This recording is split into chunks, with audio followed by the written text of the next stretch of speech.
Welcome back, Nerd Squad. My name is Rory Destroya, and this is Top 10 Nerd. Yes, we are back to bring you more of what you want, and you obviously wanted more Starfire. I don't blame you, the girl is fire. See what I did there? But she's more than just a pretty face, she's also a complex character who has gone through a lot in her life. So let's take a look at the top 10 Starfire facts, and this is part 3. That means you have 2 other videos to go and watch before this one. Those will be linked in the description section down below.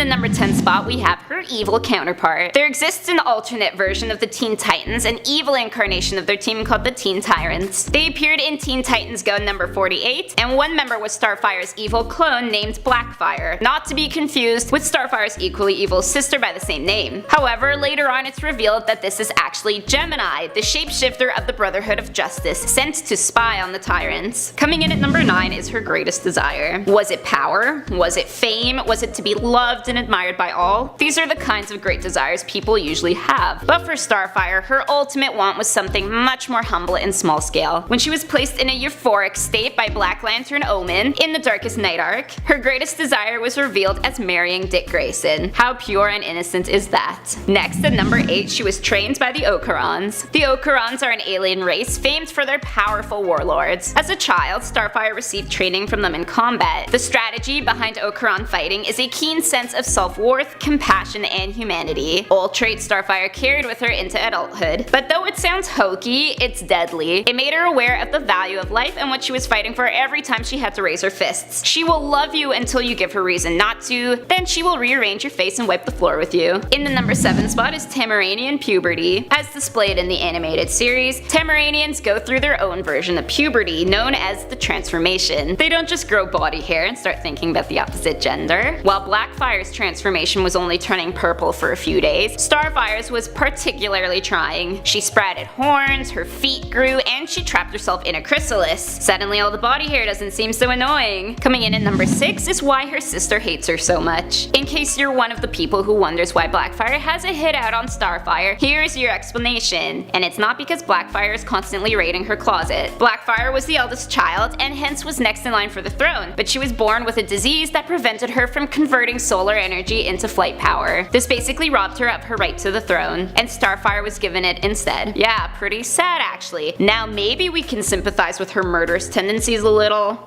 Nah. Next up at number 5 is when she forgave her sister. Yes, they've had their ups and downs, mostly downs, but at one point the sisters actually made up and even hugged it out, proving Starfire's ever forgiveful and gentle nature. This is when they both teamed up to free their people from the Blight, a race of alien parasites. Starfire then helped Blackfire back to the throne. It was a rare moment of reconciliation, but with Blackfire we never really know if it's genuine or not. Up next at number 4 is how her parents died. There are 2 variations of this one in the comics and one in the TV show. In the comics, her parents perished alongside most of the Tamaranians when their home was destroyed by the Sun Eater, but in the show it's revealed her parents died of grief when she was shipped off to be a slave. Well, yeah, that's what you get when you just let your kid get sold into the black market. In the number 3 spot, she lives out of her ship. Yeah, that's right, your favorite female superhero is basically the equivalent of that homeless guy who lives out of his car, only with more plants, less beer bottles. In Red Hood and the Outlaws, it is shown that since she crash landed on Earth, Starfire has been living out of her ship.